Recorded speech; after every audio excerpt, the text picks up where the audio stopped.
I got to get the truth out no matter what.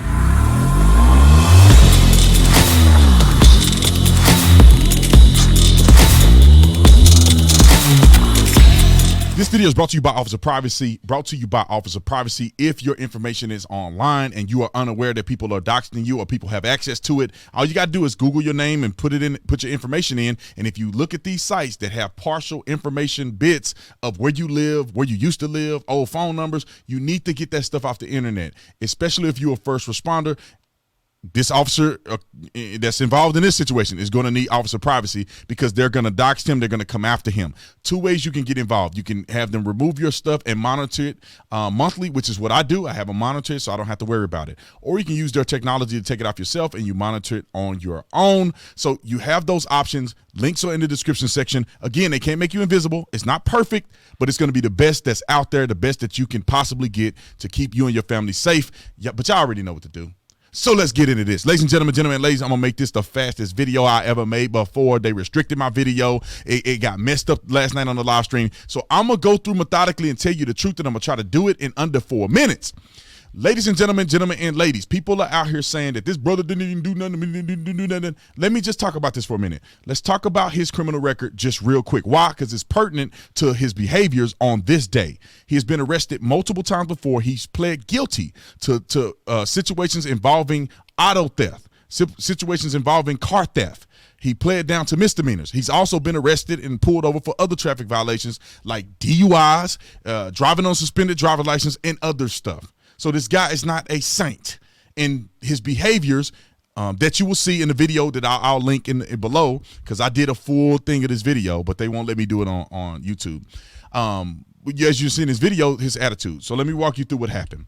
And let me be fair about the police officer too. There's no information about this police officer. I couldn't find any disciplinary information. Maybe it'll come out at another time. All right, there's a traffic stop conducted. The officer runs the plate of this gentleman.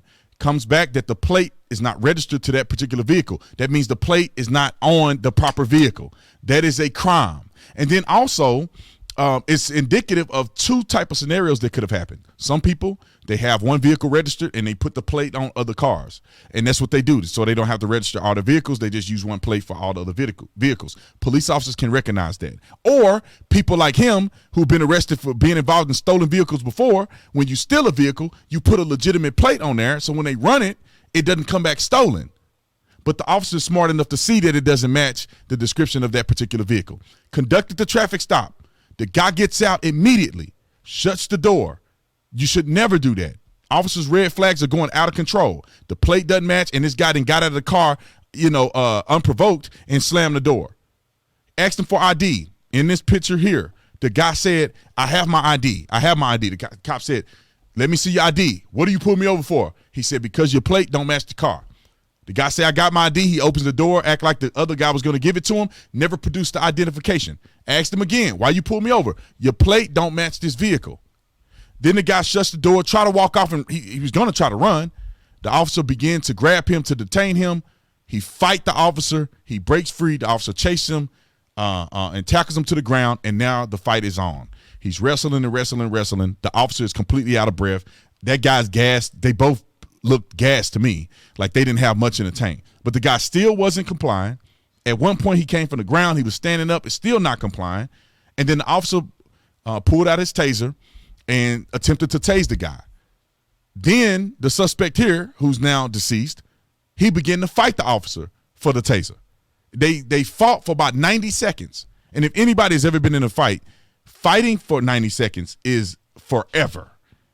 He's taking the taser. He's trying to take it from him. He ends up getting possession of the taser. The officer's on his back. The officer has lost possession of the taser. The officer pulls his gun. He pushes off on the guy, shoots him, and the guy is face down when he's shot. Now, the optics from the public, it looks bad. I wasn't born yesterday. It looks bad. It looked like the guy, because they're both lethargic, it looks like the officer pushed him over and then murdered him. But that's not how it works. When you're at the end of the rope and you've lost your taser, you don't know what this guy's going to do. You don't know what the people behind you are going to do. You're going to have to use deadly force to preserve your life. Now, let me explain this real quick for people in the back smoking crack, is that there's a use of force continuum that we go through on the police department that will justify an accelerated use of force depending on what happened, right? First, verbal commands he gave the driver. Verbal commands, was very clear why he pulled him over, was very clear at what he needed, was very clear that he needed to put his hands behind his back. The guy clearly disobeyed the officer's commands. The officer went from commands, went hands-on, attempted other means to arrest him, which means, soft hand impact. He did a peroneal strike, all of these measures that he used before he went to Taser. Then the officer elevates once he can't get him under control, once he's asked for backup, once he's telling the guy, put your hands behind your back, once he's done peroneal strikes and other things to get him on the ground, he then resorts to the Taser, which is a higher level of force. Once he tries to deploy the Taser doesn't work. He continues to try to deploy the Taser and use that level of force. Once the guy gains possession of his Taser, he now has to go to deadly force, which is a higher rate in the force continuum. And deadly force was utilized. Unfortunately, the gentleman died as a result. His death in life has nothing to do with whether the use of force was justified, because you can use force on somebody like Jacob Blake and they don't die. So death and life don't have nothing to do with the legitimacy of use of force. You can be right or wrong, and it does not matter if the guy dies or not. It's were you right or wrong in using that amount of force. And the naysayers are out here crying. I saw them scammy pastors and all these other people out here crying. How about, why are these men resisting arrest every mother freaking time? Every time. It never fails. It is a simple traffic stop. The officer told you exactly why he pulled you over. Now, we all know, people with common sense know that he had all kind of stuff going on. And that's why he wanted to fight for his life, because he was going to go to prison. Simple traffic stop. The cops ain't out here hunting black men down and all this. You're fighting the cops. And then once you're losing the fight, you still don't give up. You start to fight for the Taser. For what? Because he's going to go to jail probably for a very, very long time, and that's what they do to avoid going to prison. They rather die than to go back to prison. And so people need to stop defending criminals. Now, will this officer get charged? I don't think he should. It's clear justifiable use of force. But who knows? The officer was white. They make that apparent, and he was black.